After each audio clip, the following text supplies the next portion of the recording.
The building does not allow for people to come up, which is understandable. Makes sense. Makes sense. I have not seen anybody besides my security guards for over a month. Sanjar, good to see you, by the way. Ishmael Bhai as well. So yeah, hello everyone. We are on live on Facebook. So Tashwin Tajwar Bhaiya, you can start discussion. Oh, hi. Thank you. That's great. So we are live. Right. So thank you everyone for being here today. We are having our series of webinars, and today we have two of the we have two people from the investment side, right? So on our previous webinars, sessions, we had startups, founders, and they talked about their situation. And today we will know the situation from the investors' perspective. So thank you all. Thank you, Rahat Bhai and Nirjay Bhai, for being here. And so let's get straight to the discussion, right? So I will not talk much as we are here to learn. I'm here to learn from you. So first, starting off, I'll give you the floor. I'll start with Nirjay Bhai. So Bhai, please, can you give a brief introduction about yourself and Bangladesh Angels? Sure. Thank you guys so much for having me. Thank you, Tashwin and Akib, for organizing this, and for Rahat for inviting me. Yeah, so my name is Nirj Hor. I'm the CEO of Bangladesh Angels. We're the first and largest angel network in the country. Last year, we invested in 3 companies. This year, obviously COVID's been tough, but we have pre-commitments for 2 more. And then we showcased 6 more companies the last 2 nights to almost 150 people around the world, actually, Australia all the way to US. And so let's see if some deals come out of that. But happy to talk about my own limited experience. I'm still a learner just like you guys. So. Oh, thank you, Nirjay Bhai. So our second guest is Rahat Ahmed Bhai. He is the founder and CEO of Ankylos Bangladesh. Bhai, can you have a brief discussion, brief introduction? Sure. Thank you again for having me here. I'm looking forward to continuously engaging more with the community, and any which way we can help, because it's a very, very exciting time for Bangladesh. So Ankylos Bangladesh is a venture capital fund. Our investors are Western, and we're actually a New York registered fund, SEC and all that good stuff. But our focus is only Bangladesh. We only invest in Bangladeshi companies. So that's been we kicked it off in June, and we have 3 companies in the portfolio, which we should be publicly announcing this month sometime. So pretty excited.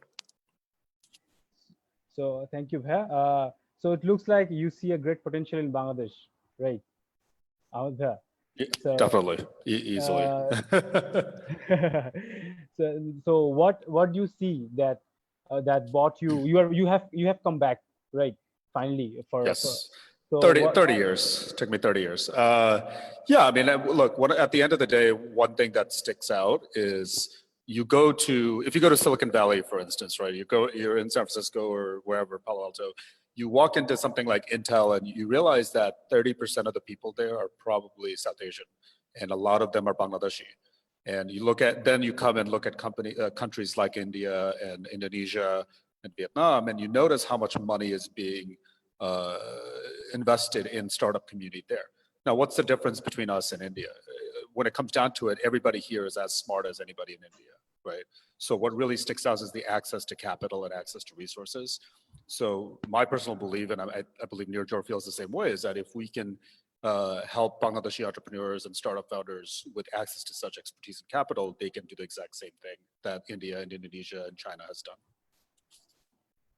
That's nice. So to the audience, Nirjor Bhai and Rahat Bhai he's here to invest in Bangladesh. They are willing to invest in potential startups, and and so if I'm sure you are always accessible, Bhai, right? Nirjor Bhai and Rahat Bhai, they are always accessible. Yep. So also you can access them through us, as we know them very personally. So Nirjor Bhai, can you give a brief discussion about the scenario in Bangladesh, how we are doing as a startup, how are the startups doing in Bangladesh, and what do you see in the future? Sure. I think, the fact that both Rahat and I are on this webinar speaks a lot, right? We both grew up in the US, and then we both decided to come back in recent years to work with startups in the country. So I think it's a testament to the growing level of talent and the quality of the companies that are coming up in the ecosystem. I think Bangladesh Angel, so just to kind of clarify, right? So we're a bit different from a VC firm because we are a network of investors. These are entrepreneurs, these are executives, senior executives, these are owners of groups of companies, as well as institutions, both based within Bangladesh, but increasingly outside. So even, the 2 calls we had last night, we had people from Australia, we had people from the US who are actively interested in the Bangladeshi market, maybe because they're NRBs, maybe they're friends with NRBs, maybe they have some exposure to Bangladesh somehow, or even just, they're curious about what's going on. So I think that's a good kind of indicator of interest. We in Bangladesh Angels, I think we're developed, or we came out as a kind of response to 3 developments, long-term developments in the ecosystem, right? So the first one is, and this has happened especially over the last 5 years. So the first one is obviously, we have graduated from kind of ad hoc events to a more of a full-time support infrastructure, or having a full-time support infrastructure for startups. When you think about incubators and accelerators, whether they're not run by corporates, universities, increasingly I've been seeing that co-working spaces and private groups are going into incubation acceleration, which is exciting. I think that's exactly the way it should be. That's one. And you've heard of many of them, right? Grameenphone Accelerator, BLC Ventures, others. That's one. The second part is you have, I think, the government really pushing this as a thrust sector, right? And so you have Startup Bangladesh, you have the fact that, I think 16, Rahat can correct me, but I think 16 plus institutions in Bangladesh that have gotten alternate investment licenses. IDLC, the largest non-bank financial institution in the country, have launched their VC fund, last month, right before COVID hit, but, they're actively looking for deals. So that's exciting in terms, and you have the microcap exchange as well. One of our members is quite closely involved in that. So you have more and more kind of government-backed mechanisms to introduce more liquidity in the market. And then the third part, I would say, and this is probably the most important, is that there's just been more and more deals happening, right? So in terms of the ecosystem that we've been tracking over the last 5 or 6 years, there's been at least $300 million worth of investments into Bangladeshi startups. And in particular, I think $200 million from foreign VC money. I think that's the number that Rahat and I were working on within another group. So I think that's also exciting. There's companies like Chaldal, Prava Health, Sheba. All of them have found ways to raise millions of dollars plus worth of money. They've found ways to scale. So that's exciting as well in terms of creating a pipeline. But the challenge remains, I think, for a lot of early stage entrepreneurs, like many of you in the call, is that you have an idea, you have a dream, you put together a group of misfits, you get started, you pull together your own capital or friends and family capital, and maybe that's 25 lakh, 50 lakh, maybe even 1 crore for some of you if you've been lucky enough to work in the corporate sector, for example. But then once you build the product, get it on the market, you have some momentum, you're kind of stuck, right? Because you need more capital, and obviously startups have that kind of value death, so to speak, where there's a lag between profitability and building a product and scale. And so therein lies a key challenge or a gap in the ecosystem, because right now what do? Is you hit up angel investors, individuals, but you do it on a very ad hoc basis. And so the idea behind an angel network is that for entrepreneurs, you're now able to go through somebody like us. We curate deals, we vet you. We have an excellent board that helps the team a lot in terms of vetting new companies. And then so we look for deals between 50 lakh to 5 crore. And so within this kind of band, every 3 to 4 months we find 3, 4, 5, or 6 companies that we really like, and then we showcase it to our investor base. And then what we do is we work side by side with the entrepreneur on being investment ready. So what does that? I mean, I'm happy to go further, but this is working on their pitch decks, this is working on their pitching, on their financial modeling, thinking about valuation, thinking about deal structure, et cetera. And also with the investors, many of them are interested in startups, right? But the challenge is they don't have the time to go out and individually vet each and every company. And so the idea is you do it through a group syndicated system where you have multiple parties, multiple investors. So you're able to pool not just your time, not just your resources, but your skills, your expertise, to be able to vet these companies and negotiate as a group. And then what we do is we're the in-between. So we try to facilitate the deals through standardized documentation, standardized processes, so these deals can happen much faster.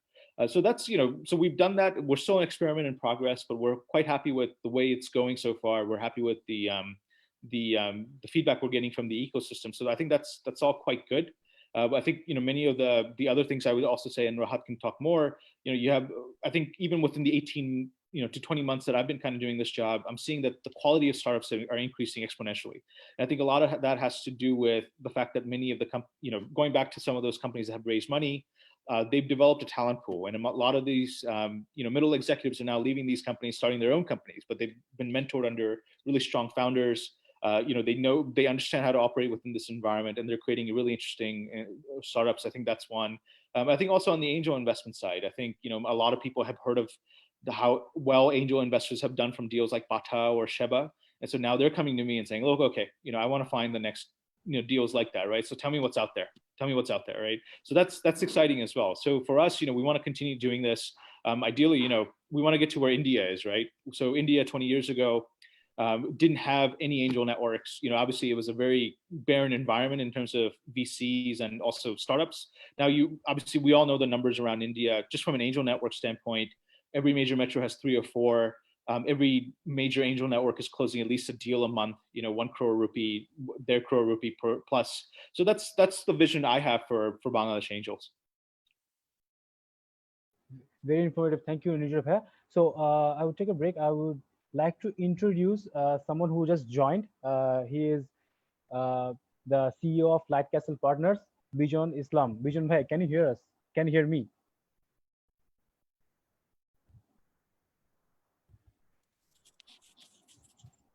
Bijon bhai, are you here? He's definitely here. Yeah, he is here.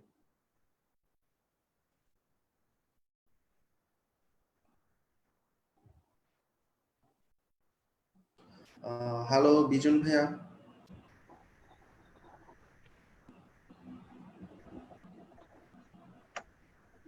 Okay, I think it's a technical issue. So we'll move on. Bijon bhai can join us when he's done with solving the technical issue. And to the audience, you can leave your questions in the chat box, and we will try to discuss each and every one of your questions as we move along. So from Rahab, I'll move to you. So from an investor's point of view, right? So what do you see in when a startup is pitching to you for funding? Sure. So because so I mean, it's funny because I did recently, I think on Sunday, I did an article that I think some people have read here about what really separates a startup from an SME. And 2 of the key things that I mentioned is the need to scale. A startup has to be able to scale very, very fast. And I think that's something that is often misunderstood. The other thing is the desire to win, which is to say that they have to have a bigger vision than just having a small part of the market. So those 2 are very critical, but that's more of a kind of a high level thing. In terms of picking up from founders, I think there are a lot of things that really stand out. A couple of the things that really have kind of stood out to me in Bangladesh, and Nirjar actually wrote a great article on this and what to kind of look out, red flags that founders have here. One of them that really drives me insane is when I ask a question about competition, almost everybody will be like, no, we're the best.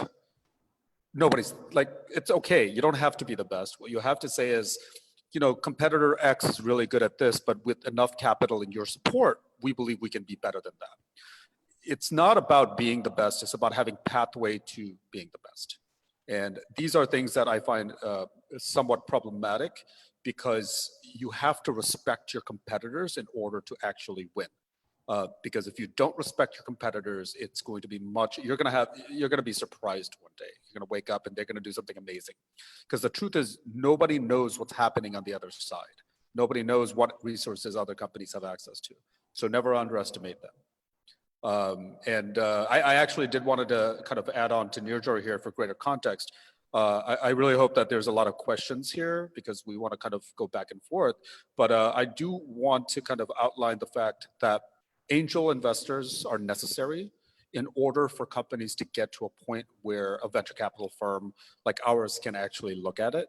So we invest in seed to Series B, but we can't write a check of $100,000, for instance. It just doesn't work, or even $250,000 sometimes is too low. So we are dependent on high quality angel investors, which Nirjar is nurturing that space for founders to get to a certain size. And when we talk about foreign investment and foreign VCs, one of the biggest reasons Bangladesh has not been able to get more foreign venture capital is that there are not that many companies that, for instance, can take in $5 million. And most VCs in the region will probably want to write at least $5 million. So I could probably count, on my hand, the amount of startups. Actually, yeah. By the end of this year, there will be probably no more than 10 startups in all of Bangladesh that have raised at least $10 million, which is a number that we need to work on. And so hopefully over the next year, that number will triple, quadruple, but there's a lot of work to be done before we get there. So any specific problems that Anchorless is focusing on investing in? For example, any No, we're completely agnostic when it comes to industry. What we're really interested in are three different key factors. One is we want a company that can scale really fast, no different than what I mentioned earlier. Two, we like companies that can expand beyond Bangladesh. Somebody actually asked me recently, are you investing in Bangladeshis or Bangladesh? And it was a really good question, because ultimately, I think Bangladeshis can be the best in Bangladesh. However, there's no reason to say Bangladeshis can't be the best in the world. So I really like companies that that have a pathway to going into the region and then global. And on a valuation basis, this is incredibly important, because when you look at how valuation works, a local market company has a much lower valuation than a global market company. So if a company is Bangladesh only, maybe they're valued at 1 million. If they are Bangladesh plus, say, Southeast Asia and some parts of South Asia, they might be 2 million. But if they also operate in developed markets and are competitive, that could be worth 5 million. Thank you, Rahat bhai. I'll take the same question to Nirjar bhai. Sure. When you see someone, when you always have these pitch decks, and you always find yourself in all this elevator pitches, right? So what do you see in a pitch or in the founders when they start to explain their business? Yeah, absolutely. I think I definitely encourage you to kind of read that article. It is long, but I think it encapsulates a lot of my knowledge or my thoughts after 18 months of doing this. I think the first thing that we look for is probably the problem that you're trying to solve, right? But specifically, what elements of that problem. And so the first is, it's got to, there's different elements, and ideally you have a combination of those. So one is, is the problem popular, right? Is this affected by a lot of people? And I think one of the things we talk about when it comes to startups in Bangladesh is that sometimes there are problems for maybe the 1%. And not really the rest of the population. So that's something to think about. Another thing is, is this problem growing, right? As Bangladesh urbanizes, as Bangladesh becomes richer, are there certain problems that are more and more kind of coming up, right? With regards to the population, when it comes to aspiration, for example, when it comes to lifestyle changes. Another is it's urgent, right? When you have it as a customer, you have to solve it, and it's unavoidable. You can't just get around it, right? I mean, it's something you have to deal with. Is it expensive to solve? That's also a key thing. Is it something you could, because labor is so cheap in Bangladesh, right? Is this something you could send your Darwan to solve, or is it something you have to, it is quite expensive for you as a middle class household, as a business, for example? And is this frequent, right? Is this the kind of problem that happens frequently in the life of the customer, right? Because that creates more conversion opportunities for the startup. And so typically, when a company's not growing, it's because there might be trying to solve the wrong problem. The second thing I would say is the solution, right? And I think adding to Rahat and some of the things I've seen with founders is that, you might have studied abroad, maybe you read about a startup, or you really want to work on a particular kind of thing. So you start there as opposed to the actual problem or the target market in mind, right? So that's a huge red flag that I see, is that you're more passionate about the solution rather than the actual problem or the people you're trying to help solve it for, because your problem shouldn't change. The people you're trying to help may change. Your solution will change frequently, or it will get tweaked as you go through your journey, as you become better as a company. As part of your solution, I think a key thing is, how do you structure your unfair advantage, particularly relative to what Rahat said, to the competition, right? So it could be something you're already doing or you want to do, potentially with the support of the angels. So one is, your product and user experience. for something to be a new tool that somebody adopts, it's got to be at least 10x better.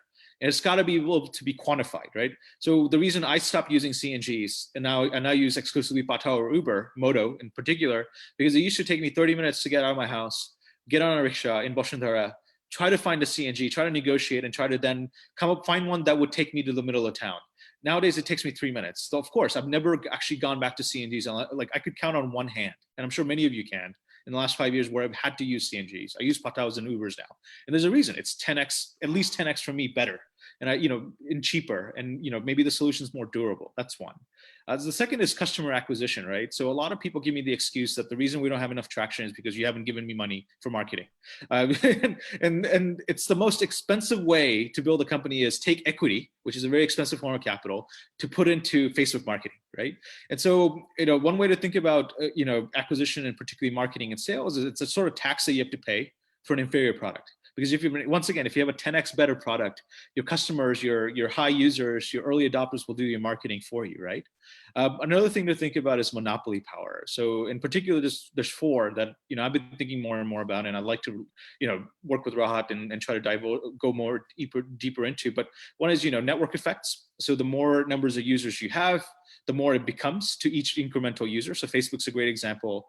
I just talked to one education company this morning. They're trying to do like a social quiz where the idea is the more people use it, the better you can kind of measure yourself against how you're doing against your cohort. And so this is quite important for HSC, for example, or university exams, right? So that's interesting.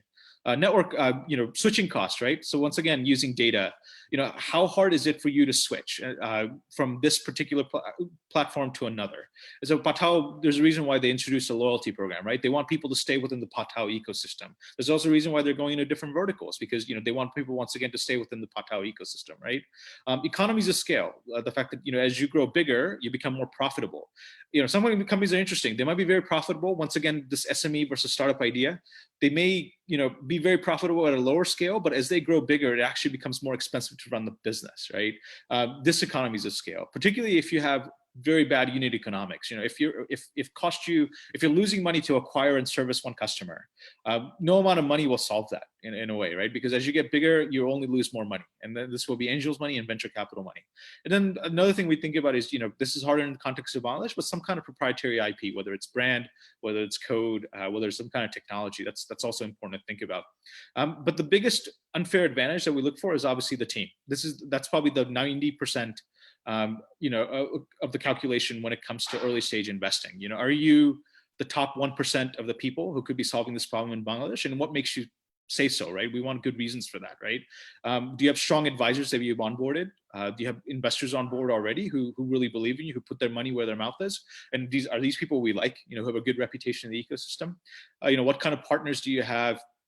Is your cap table clear? And I would say this also within the context of Bangladesh, is this the only thing you're doing? Right? Because if you're pitching me one company today, and then next week I go to a startup competition, I see you or your co-founder pitching something else, I'm thinking, hey man, if you're not committed, why should I commit my angels to what you're doing, right? Another thing we look for is traction. Doesn't mean you're breaking even, but a positive growth curve, and it's not shitty growth, right? What I mean by that is it's growth that's recurring, from a customer base that's recurring. The average basket size is high.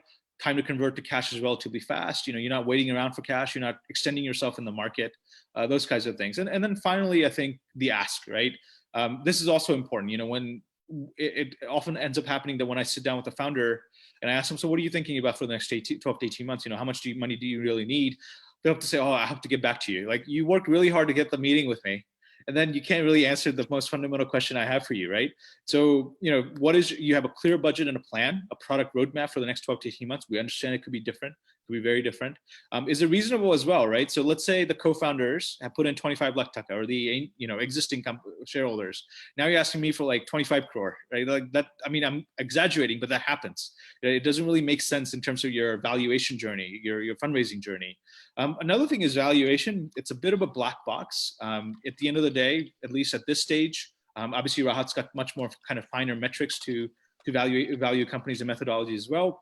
But it is a negotiation between the perceived value that investors have of you, and that depends a lot on answering those questions I just laid out, and your own perceived value of yourself. But there's a bit of a back and forth. The one thing I would say is we've seen a lot of startups, for example, take on being so desperate to close. They've given away 50, 60, 70%, 40%. Anything higher than 10 to 20% to angel investors at this stage, you're doing yourself a disservice, because at the end of the day, you're not a startup anymore. And so that makes you uninvestable for people like me and the investors in my network, right? You become essentially a subsidiary of somebody else, and you essentially become a worker. So that element of independence kind of goes away. So I think, it's important. Obviously you want the right investors on board. You do want, and I understand we'll talk more about how to get the right investors on board. You want the right investors on board, and one of the key things is, are they trying to dilute you and cheat you out of your dream, or they understand that this is your dream, but they're coming on board as a partner, as a significant partner, but not the dominant partner. But yeah, I just kind of went on and on, but feel free to ask more questions. I want to add on to that last part, which is very, very important. I'm actually working on an article on this because I feel like this is one of the big gaps in the country right now, is understanding how seed stage and pre-seed angel valuations should be done, and what both investors and founders should look for. One of the things right on target of what Nirjor is saying, I've seen scenarios where investors want to take a really large share. What that does, unfortunately, is cap the future fundraising for the company, because by the 1 or 2 additional rounds, the founders will have less than, say, 40, 30%. At that point, the incentives for the founders diminishes significantly. So for a Series A or B investor, that's no longer interesting, because at the end of the day, you are betting on the founders. You are not betting on the product. Now, why do you say that? Markets change. If there's any better example than COVID, I don't know what is. Markets change, products change, competitors change, technologies change. What you effectively bet on is the founders to make the right decisions at the right times. That's why the characters of the founders are so important. I would say a good 40% of our due diligence is how much we like the founders, and we will ask, honestly, if you're hiding dirt, we will find it. Because we will ask everybody in the community, what do you think about X or Y?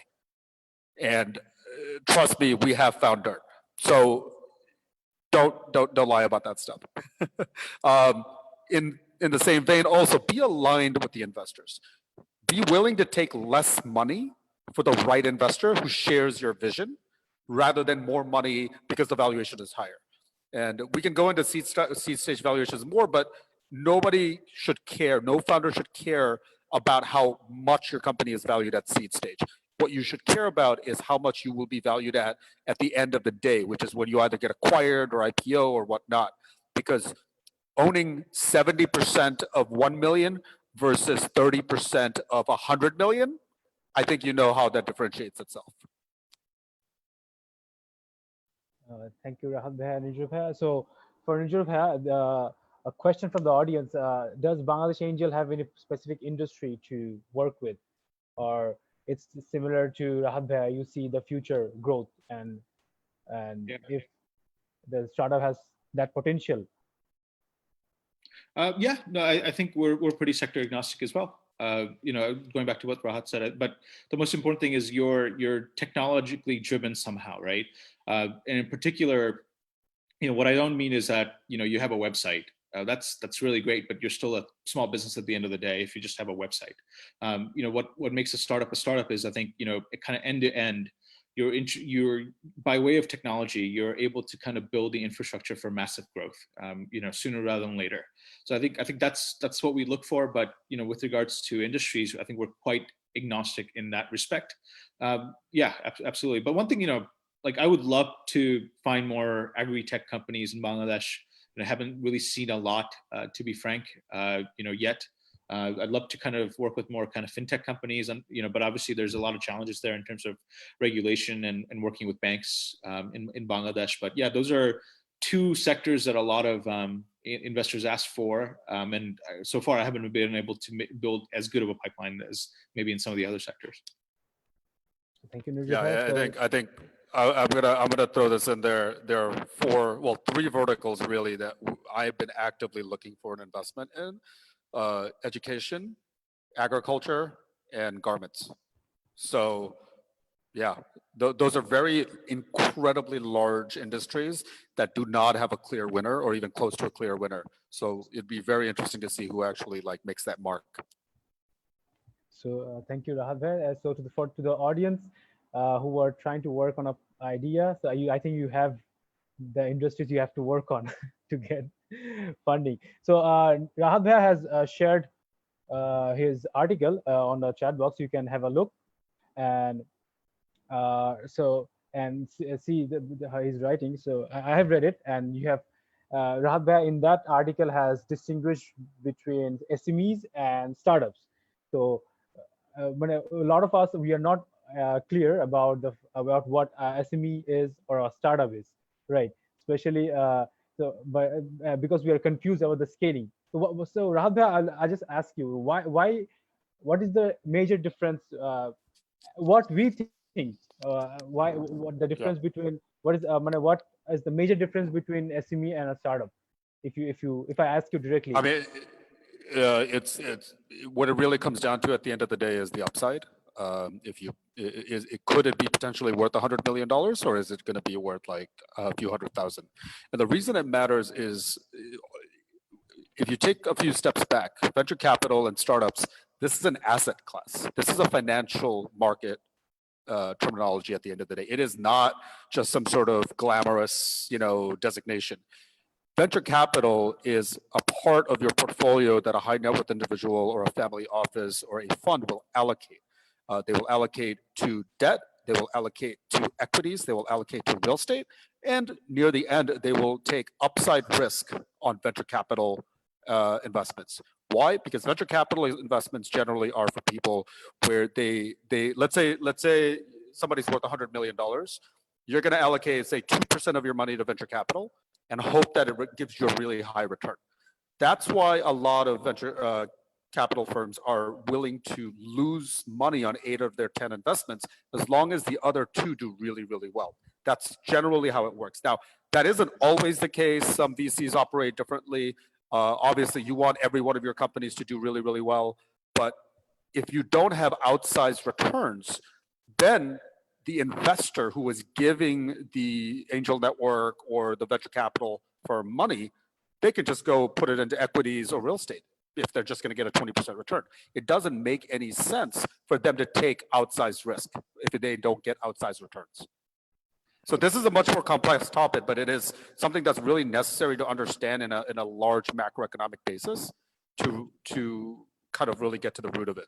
Nirja, do you have anything to add on that? Yeah, so I have a question for Rahat too, right? And maybe to contextualize for the audience. Like, what's the difference between Chaldal and a grocery website, right? Because, from what I see, Wasim is awesome. That's it. What else? That's right. That's right. Wasim, That's right. Yeah, and I've been privileged to kind of see their journey as well. But so typically, what I've seen with a lot of these kind of grocery startups, which are actually small businesses, they'll have a website. They'll showcase their items. Somebody will have, they'll have a cart, so then somebody can order, and then they'll get that information, right? And they'll probably manually handle the orders. They'll tell their delivery man, or they'll use their delivery person to send it, and that's and then they'll get cash on delivery. They'll bring it back, and then they'll keep their books and stuff. It's still a small business with the front end, with the website, right? But if you ever have the privilege to kind of visit the Chaldal office, right? Just think about how they've structured their warehouse, for example, the way they build out the shelves, the way they have kind of keep track of each and every item, the way they think about their delivery routes, right? The way they handle the money digitally, the way they kind of think about their marketing, which is mostly digital as well. All that is driven by data and technology. And I think that one, you could say, well, Chaldal has raised a lot of money, but the other side is, their founders were tech founders, right? They both all worked in Silicon Valley before. And so they use they use their background to work on this particular vertical and try to disrupt it through an Amazon type model. So I think that's what distinguishes between a startup and simply a small business that happens to have a digital presence. And it's important to kind of think about too. But yeah, I mean, what do you think? Like, how would you answer that question, Rahat? I mean, I think you described a lot of it. I think the one thing that really does separate it, that's like the first phase, right? The second half of that is if Chaldal becomes, and it already is the leader of the space, but let's say Chaldal becomes so dominant that 1 out of 2 households in the country are using it actively. At that point, oh my God, I mean, they can take over way more than just groceries, because you can build on top of what you've done well in, right? So, a lot of people are like, Uber's not a model that works.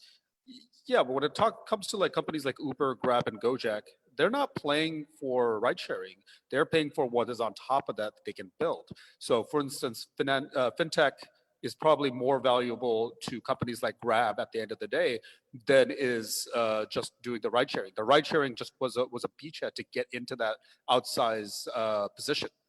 So one of the questions I always ask founders is, what's next? And I'm always very curious how they'll answer that, because if your answer is, oh yeah, we're going to go from Dhaka to Chittagong to Myanmar, I'm like, that's not what I'm asking. I'm asking, let's say you have every client that you can have in your current business idea. What do you do next? Because you have to think about how your technology and your product evolves beyond that. Because if that doesn't happen at some point, you saturate the market, competitors come in, you will not be a step ahead. Because if the product today is working, 5 other companies are going to come in. On the flip side, what I do see, and this is like the antithesis, I think, of what you're asking, Nirjar, is Sheba here has done a phenomenal job. They've been here, they've taken their market. I get pitched a Sheba comparable like every 3 days, I swear. And the question I have to ask these founders is, what are you doing that Sheba is not doing? Are you actually significantly better than Sheba? Because if you're not, why? Why are you doing it? Like, why is somebody going to use your company over Sheba? Like, you have to stop copying things that you can't have a better quality service, delivery product, or technology. It just doesn't make any sense. And investors are going to do the exact same thing. They're not going to care. They're going to say, well, I'll just give Sheba money because they're going to win. Or it's better, yeah, it's worth investing in Sheba, even if you take a small percentage of that versus, somebody to kind of take a flyer on, right? And I think that goes back to that question of, like, we're not saying that don't try to build something that could beat Sheba. Kudos to you if you believe that. But I think it's got to be, going back to that, to me at least, it's going back to the question of, do you have a significantly better value proposition compared to Sheba, right? Is it 10x? Yeah, better. Oh, go ahead. Yeah, go ahead. Well, no, it's my favorite example, actually, probably of all time is, and I think a lot of people here are probably too young for this, was Facebook and Friendster. I don't know how many people remember Friendster, but Friendster beat everybody to the game. They were earlier than MySpace. They were earlier than Facebook. But Facebook figured out a few key things, including private networks and modular development. So Friendster would literally go down 3 hours a day because A, they were overwhelmed, or B, they were making changes to the website. There was a time where if you wanted to update your website, everything went down. Your whole system went down. But Facebook built out their whole system using modular coding so that they could take down one section while they updated and then left the remainder of the website up. It took maybe a year for Facebook to just completely destroy Friendster's market share. I think now it's like some Russian dating site, so I don't even know anymore. But if you look at the history of how that transitioned, that's incredible, because there's no reason that Facebook should have come in and won. If you look at a lot of these old historical like companies, so Google, I distinctly remember when somebody first sent me the Google URL, I was like, why would I use this? I have Alta Vista. Alta Vista, for you guys don't know, was like the dominant favorite engine for everybody. But that was partially because most of us didn't really understand what Google was doing differently until we started using it. You're like, wait a minute, it actually kind of understands what I'm asking. And that was mind-blowing. With Facebook, it's been continued to evolve in a way that I think has just honestly surprised everybody that ever used the very first version of it. So these are ultimately founders that you're betting on to take the product and find a spin to it that actually almost subconsciously solves a problem for you without you even realizing it. And that's a pretty special thing.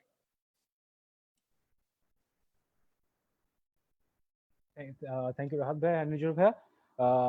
So for both of you, like I have been joining in all the webinars I've seen on Facebook. So one thing that was key about startups is that in Bangladesh, people think that in Bangladesh the business landscape is going to change post-COVID, right? So people will be more into digital services. So what are your thoughts on that assumption? Rahat can start, or Nijab. Nijab, why don't you start? Okay, sure. Yes and no, right? So I think it depends a lot on, Rahat, I would encourage you to read also Rahat's article about pivoting during COVID, because I think it's a really great framework to think about if you're a founder. I think it really depends, right? So I'm just thinking about certain segments, right? So, I think one of our angels brought up the fact that, travel was a really interesting industry, really growing industry in Bangladesh in the last couple of years. I think now that this has hit, there may be one or two kind of cycles where people will be, there's pent up demand to travel or see loved ones, and so they'll do that. But then we'll go back to, it's an industry that's going to struggle for the next couple of years, right? Because of the issues around COVID. That's one, right? So if you're aiming to be a travel tech startup, I think it's not the best time for you. Another, area that I think will struggle is SMBs, small and medium businesses, right? So they're going to struggle to just stay alive. And so they're not going to be necessarily open to buying software. And so that's another area I think, particularly, a lot of, I think there was a lot of people trying to do like restaurant software, for example, restaurant management apps. I think that's not the place to be. I think at this stage, right?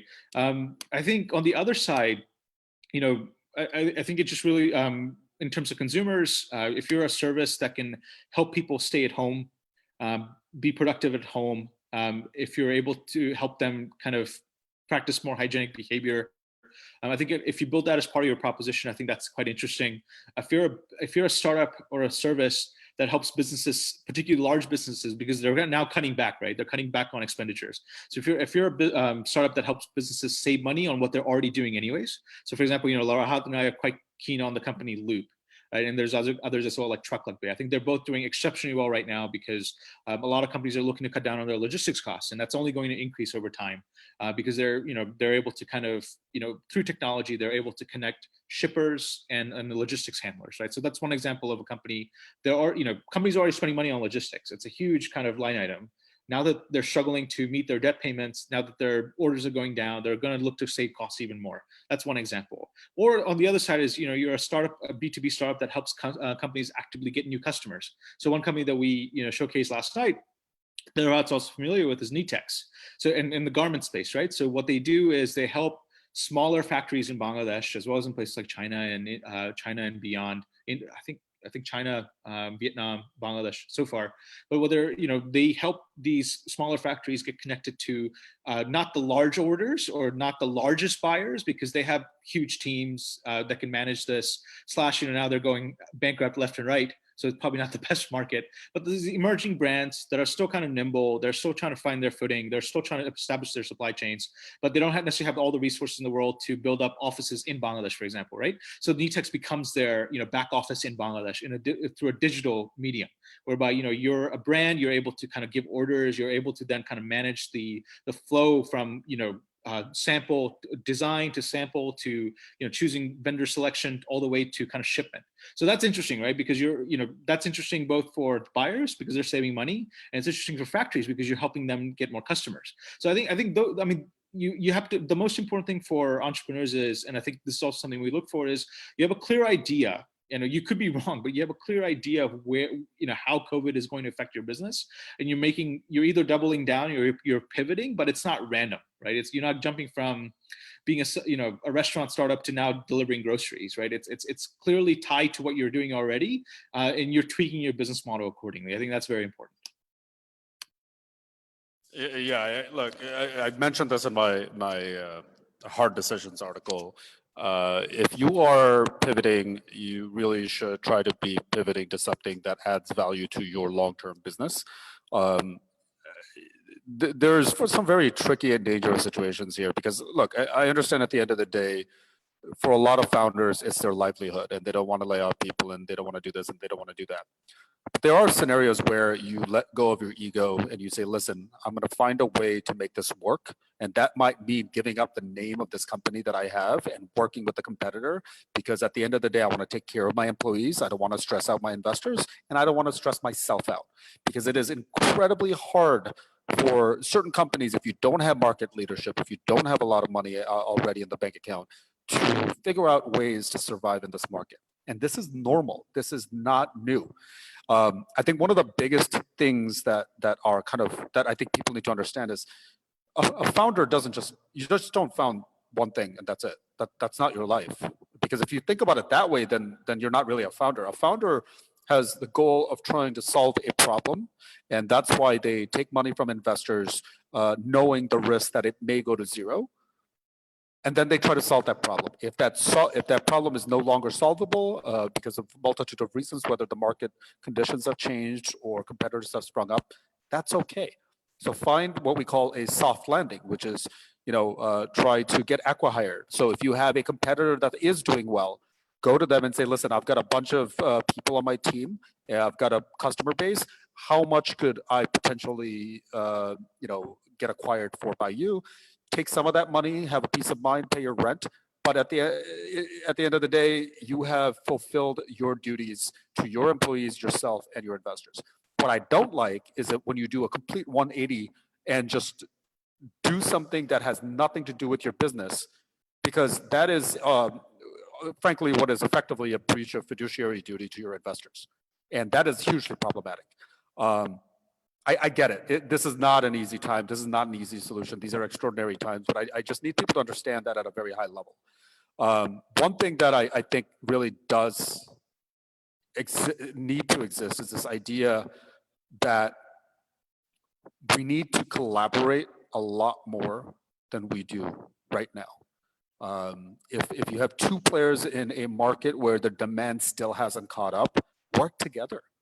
There's no reason to not work together. If you don't have money in the bank account and another person in the industry doesn't have money in the bank account, share resources, help each other. So one thing that Nirjar mentioned earlier is how much people spend on things like Facebook ads. Guys, partner up with somebody in a different industry and say, hey, listen, I will post your company in our Facebook and vice versa. So you have organic spread of whatever that you're doing. There are so many ways to actually help each other in this country where there is no money involved. So yeah, these are tough times, tough decisions, but people like Nirjar and myself are here if anybody has questions. If you drop me an email, for instance, I will most probably reply within 48 hours. I don't care who you are. It may not always be the nicest email because I have to be honest sometimes, but I will reply. Thank you, Rahat Bhai. So if anyone needs Rahat Bhai's email, you can join. You can ask Talk Chattogram, and we will definitely give you his email. So, so for both of you, Bhai, as I have been talking with a lot of startup founders, CEOs, for example, CEO of ShareTrip, Parking Code, because we have organized so many sessions till now. So they have mentioned that they were not ready for such a crisis, and for that they have been their business has been stopped, and they have gone back to their planning stage. So as an investor, from next when you invest in any businesses, will you give it as a clause that okay, you have to be ready for the next crisis? So what do you think? Hello? I mean, I'll just say I expect every founder to always be ready for the next crisis, because COVID is unique in that it hurts all industries, but depending on the type of business that you are, housing crisis, dot-com crisis, all of these would have affected you. Funnily enough, I would say 2 out of the 3 companies in our portfolio are actually not hurt by COVID, which is crazy, and it's just really good luck in some capacity. But that happens too. So, founders have to be ready for any challenges. COVID is a challenge for a lot of people, but something as simple as a entrance of a new competitor could be even more damaging to certain companies. So just always, always, always be ready. And I think one thing that I really, really stress, communicate. Talk to your investors, talk to your mentors, talk to your employees, talk to your customers, communicate. People cannot help you if they do not know what you're going through.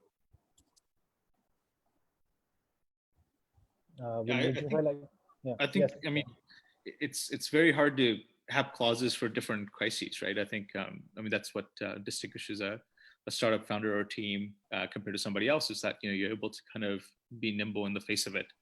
So I think that's important. One thing I would also say to add to what Rahat said, and also something I tell angel investors all the time, this is a very unique time, right? And so it's understandable that revenues have shrunk, or in some cases even dissipated, because companies can't operate in this environment. It's a very unnatural environment. In some ways, it's a very artificial environment, right? It's created by the government. Having said that, I think what matters now is, what are founders doing, in relation to this, right? So have they, taken the steps to extend their runway, right? Understanding that this is not something that's just going to pick back up, right back up, right? That there will be a 12 to 18 month kind of normalization period, and a sort of a slow recovery back to where things were back in February, just even February, to be frank, right? So that's one. Are they, if they had vulnerabilities in their business, whether maybe relying too much on one vendor, relying too much on one customer, are they taking the steps necessary to diversify that, right? If they had multiple revenue streams on the other side, have they now consolidated? Because understanding that you can't spread your basket everywhere now, because there's only so much resources before, and especially now, right? Are they making the right adjustments? I think the worst kind of value investment proposition right now is, well, we were doing this and we had these plans, we had this kind of burn. We don't really want to fire people. We believe, things would pick right back up. And so, just give us money to just continue that, right? Like that's not a particularly, I'm giving you a very simplified version, but it has happened in different degrees where, we're not seeing founders take this seriously enough. And I think that's changing all the time. I think that's very different now in April than as opposed to maybe in March. But I think it's important to just kind of be humble about the situation, be humble about the things you've had to do. And then, but still kind of laying out that vision. I think at the end of the day, investors are investing in you and your vision. And so long as those are very clear, and so long as those are very strong, I think there's still investable opportunities in Bangladesh. Yeah. I mean, being a founder is really hard. But there, I know, I empathize a lot. At the end of the day, take care of yourself, because otherwise nothing else will get done. So that is kind of a simple rule. Okay, thank you. So let's take a question, and it is from Ishti Alam.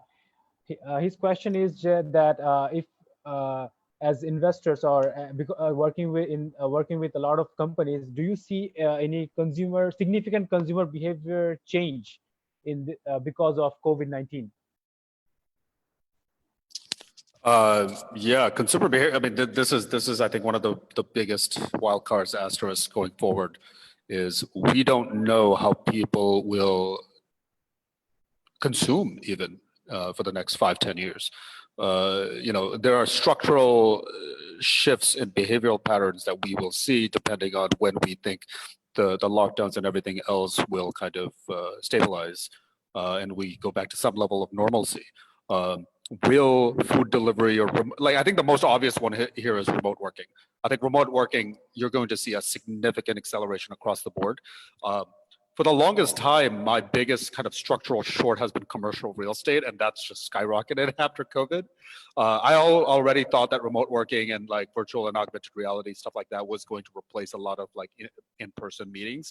And now COVID has just accelerated a lot of that. Same thing that then translates into education. I think anybody in the education space that is facilitating remote learning is just going to skyrocket. The whole idea that you need to have somebody in front of you to actually get a point through is antiquated.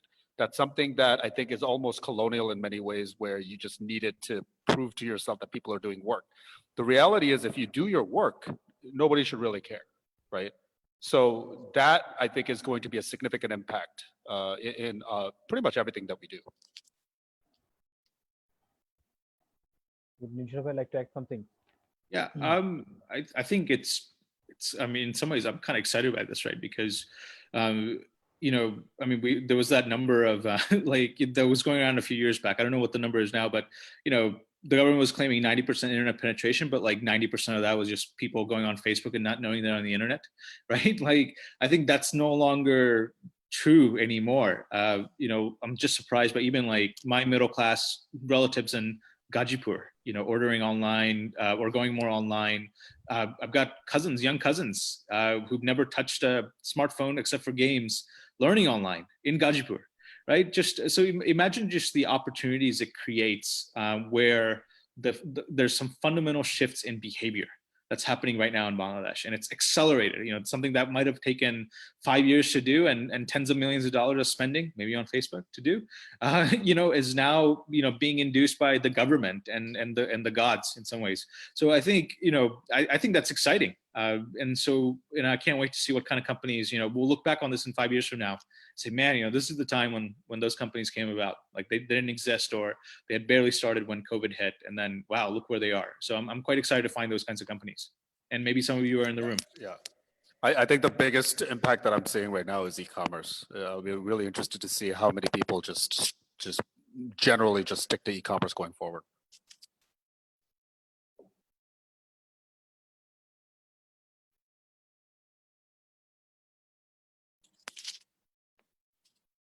Tashan? Sorry, I had to mute my microphone. So thank you, No worries. Nirjuha and Rahat. So we were talking about COVID, right? So any key suggestions for future entrepreneurs or already existing startup founders? Like, though we have said everything, but the last touch up. I mean, a really simple one: solve a really big problem. I know that sounds much easier to say than do, but like think about solving real problems. Don't create a problem and then try to solve it. Just solve a problem. I think what I would say is, I think entrepreneurship is one of the most daring and most courageous things you could do, because I think it emanates from a vision where you believe that things can be better. And I think we desperately need people like you guys in Bangladesh. I think that's the only way this country is going to propel forward. And so, be resilient. Keep grinding, and know that there's people out there trying to help you. We may not be able to always get the help at the right time. That's also a struggle. We're trying to build an ecosystem, but we're trying to help as well. So reach out to us. I don't know if I can always give you money, but I can at least give you some advice, and take it for what it's worth. But reach out, and let's keep working together. Thank you, Nirjuha. So Nirjuha, I'd like you to stick around because we have a question for you. So the question is from Kamrul Arifin. Is it mandatory to have a technical co-founder in the team initially at the angel round? Yeah. It's a good one. I think in terms of the 3 companies that we invested last year, 2 of them had technical co-founders, and I think the challenge, I would say, with not having a technical co-founder is that you just can't move as fast, right? And I think that's, at the end of the day, if you're in an early stage company, that's probably the most important advantage you have, is you're able to move fast in relation to customer needs compared to somebody else, which is much more bigger and bureaucratic, et cetera. So I think having the typical model, I guess, is, okay, I'm going to start this company, but then I'm going to outsource to a I guess, in software company. That's a challenging model. I think I would say you're miles better and more investable if you do have a technical co-founder, or if you're a technical team. But on the other side of that is, many technical teams get so enamored, once again, on the solution rather than the problem and the go-to market strategy and all those other things too. So it's important to have a balanced team as well. Thank you. I think that answers the question. And another question regarding COVID-19. So we are getting a lot of questions. Thank you all. And whoever did not join us in Zoom, you can always ask question on the live session. You just ask your question in the comment box, and we will just take it and ask it to our guests. So another question, as an investor, it is from HM Rahan. He has this question: what will be the scenario of investment after in this crisis time and post COVID? So I think this is a very normal question. You get this a lot, I think. Can we get a little clarification what that means, the scenario of investment? Okay, I'll just repeat the full question. No, What I'm will be the reading the question. I don't really understand what the question is. Like Kishwar, you're replying to everybody. Rehan, I think what you're asking is, will investors look for a larger shareholding? Is that what you're trying to ask?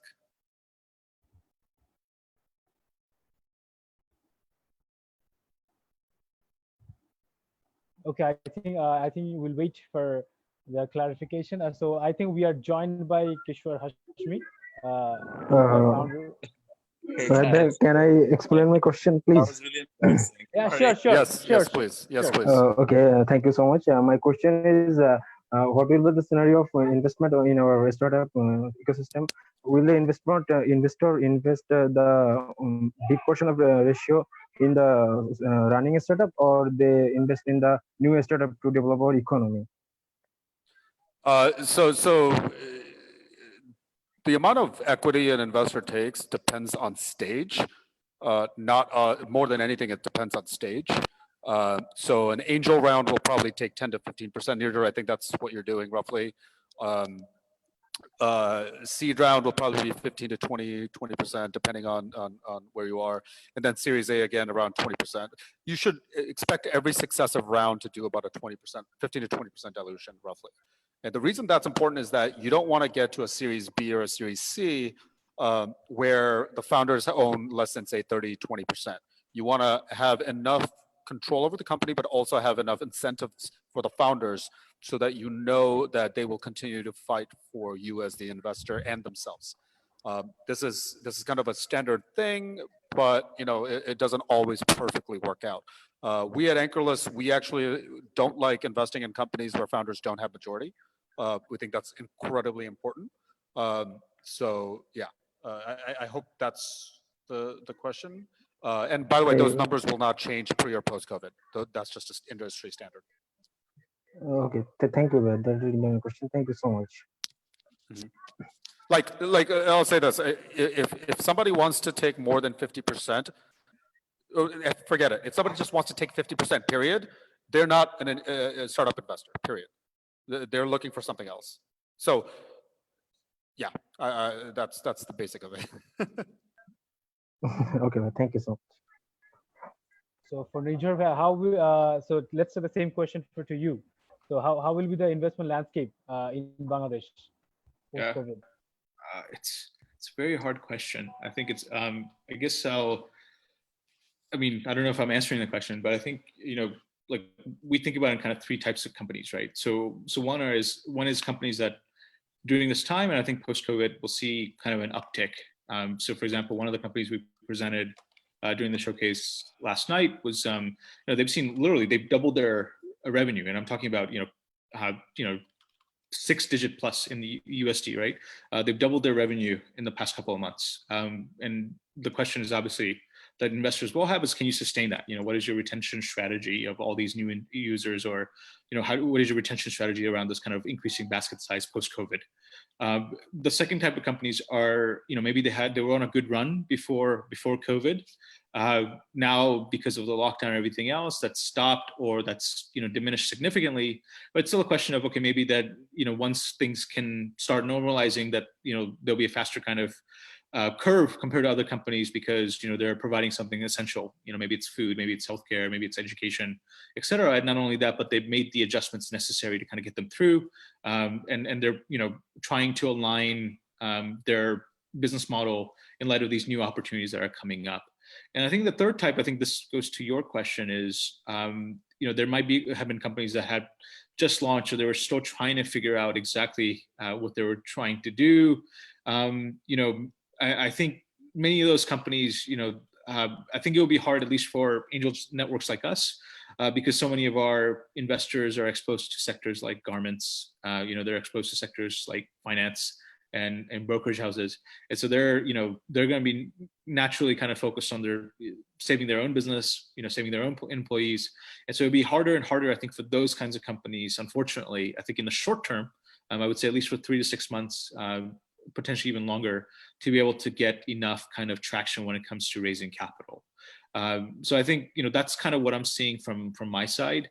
But I mean, let's see. We'll just continue to try to work and try to get companies funded. And the fundamentals have to stay the same, right? The team, the things I talked about, the team, the problem, the solution, the unfair advantage. I think so long as the fundamentals are strong, companies will get funded. It was just a matter. Then it becomes a question of valuation, what size.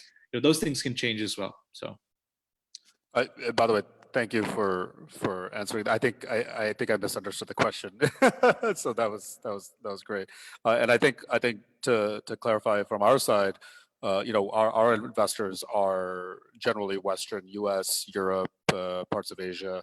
What I think is really fascinating for us is Bangladesh is a unique story, and I think we have the economy, the people, to actually come out of COVID relatively better off than a lot of other economies. I think one of the main reasons is that, a lot of the Western economies, their wealth is on paper, as in it gets wiped out by the stock market. For us, it's actual tangible work, labor, goods, manufacturing, and that doesn't go away. Now, it may lessen in the short term, but it'll come back up one day, hopefully. So I like to believe that Bangladesh will be back on its feet and following the same trajectory by next year. And if that is the case, I think money will continue to come into Bangladesh, and ideally and hopefully in venture capital and startups. And I hope, Nirjor meets every Bangladeshi American there is and gets them signed up to the Angels Network so that they all want to put money into Bangladesh instead of, I don't know, going to McDonald's in somewhere in the US. Right. Have you seen how much McDonald's costs these days? I think you can make an angel investment, by not cutting back. The Burger King here is more expensive than the Burger King in New York. Okay, so I don't know. It's actually a good point of comparison, maybe. I'm not sure who goes to Burger King in Bangladesh. I went there once. I just wanted to try it out. It's actually quite fascinating. We all prefer takeout or chillax. Oh, I can't do chillax, but I like takeout. Okay, thank you, Nirjur bhai and Rahat bhai. And thanks to the audience for a lot of questions. You can always also leave your questions on the comment box in the live link. So we don't have much time because we are almost at the end. So I would like to ask both of you that if you have, we have seen what you look at while you see startup pitching. You look at the founders, you look on their vision and all. Those are the motivational part. But if we talk about paperwork, so what do you see on the paperwork side? For example, financials, for example, any. Oh, Nirjor, do you want to do angel and I'll do seed? Sure. I think for us, obviously in the data pack, your legal documents should be in order, right? I think we shouldn't find people in your legal documents that we don't know who the hell this is. That's happened before. Oh, that's my mom. Okay, well, tell me, you should have told me that first. Or that's a red flag, right? So let's say like the founders aren't in there, or they claim that in their pitch deck they have a particular type of advisor or investor, but then they're actually not yet in the company. So that's a whole different layer of negotiation on top of us coming in, right?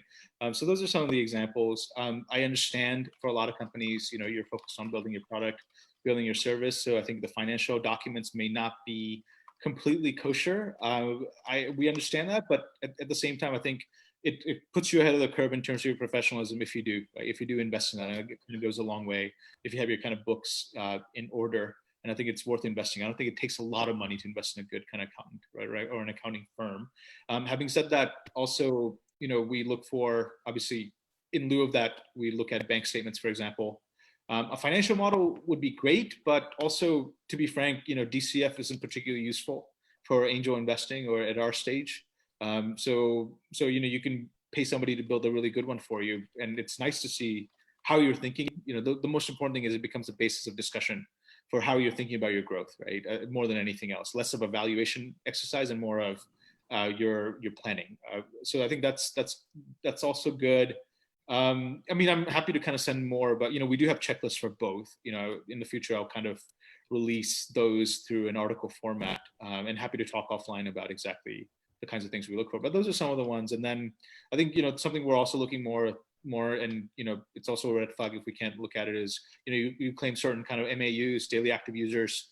We'd love to see the back end of that too. I think that's quite important to be able to kind of verify your numbers. Yeah, and so Just to add, go ahead. Okay. Yeah. No, I had this question from Umar. He asked that talking about valuation models, how much an investor put emphasis on the valuation models? Who's doing the valuation model? Omar, who is doing the valuation model in your question? Is the company doing it? Are you doing it as the investor or what? Because the only valuation model that matters is what the investor is willing to pay. That's it. There's nothing else that really matters. The one thing that you should never ever do for a startup is a DCF. And anybody who's actually done a DCF should know the answer. You are putting so much of your cash flow valuations, your terminal value basically, it's incredibly hard to predict. Like it's just such a silly thing to base a valuation on. Almost always, if you're Series A and beyond, you'll do a multiple. At seed and below, you'll probably do on a run rate basis. There are many ways to do this, but on a run rate basis. So the question that I will often ask my companies I'm interested in is, how much money do you need in the next 18 months to win? And then they have to figure out the math. At that point, if I think it's a reasonable amount and the valuation it can be reasonable if I take, say, a 20% stake, then I'm more inclined to invest, because the upside has to be there. Is it a $100 million company or a $1 billion company, or is it going to be a $5 million company? If it's a $5 million company and they need $2 million in order to even get there, that's not a good return. I'm not going to do that. Doesn't make any sense. So this is a little more complex in that sense.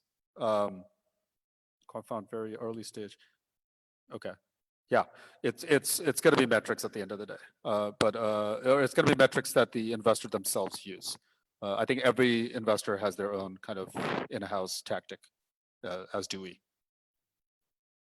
And to add to that, we've even done kind of blended, right? So we take multiples of trailing revenue, and then we also take multiples of forward revenue based on agreed upon kind of projections, and then try to combine the two. So, I mean, there's so many ways. I think at the end of the day, once again, it's a negotiation between your valuation of yourself and the investor, at least for us. Yeah. Like how easily can you expand beyond Bangladesh, right? Or what's your margin? So if you come to me and say, oh, I'm valuing myself at 2x GMV, well, what's your margin? If your margin is 70%, that's great. 2x GMV is like actually probably cheap. But if your margin is like 8% or 3%, then 2x GMV is probably too much, right? It doesn't make any sense because you're basically close to not having a business. So there are a lot of, there's really no perfect answer here. Ultimately, it's creative, and it all depends on what the investor is willing to pay.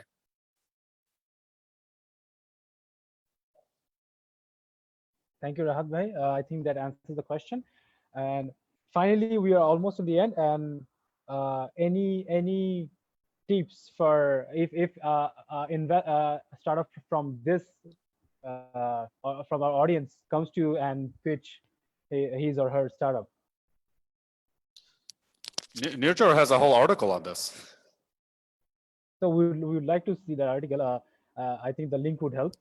Also, I posted the link earlier. It's all the stuff that you need to do before you actually pitch. It's basically, Nirjor has a great article on the red flags that we look for at founders. And I think everybody should read that article because it's incredibly important that when you go to pitch to either me or Nirjor, that you make sure that you are not guilty of any of those things. I mean, like a very simple thing that Nirjor talks about a lot to me is how many founders have 3 other businesses. If I am giving you $1, I want to make sure that dollar goes the farthest possible. If I know that you're only allocating 30% of your time, then I know that dollar is not going as far as it can. And then I'm less inclined to give you that dollar to begin with.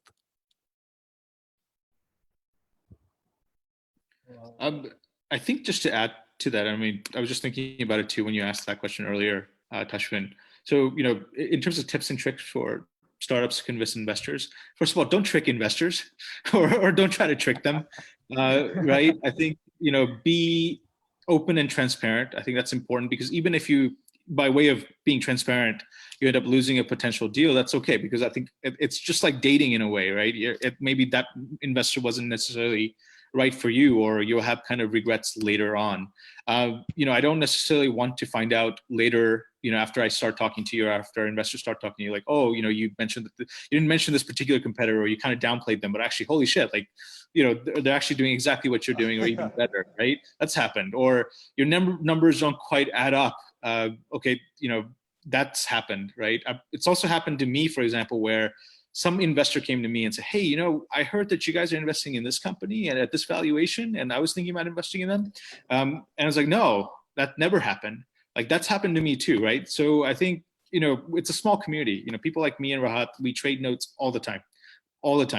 And so I think it's important to be able to be as transparent and as possible.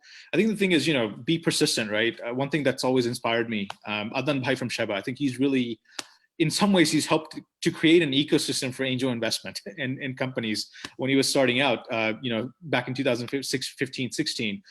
He said he knocked, so the context is, we were sitting with some early stage entrepreneurs that were just starting out in their journey. This was a couple months back. And we're sitting out, they're like, oh, Bangladeshi angels don't want to invest in anything. Like, they don't get it. They don't get technology. They don't get the value of it, man.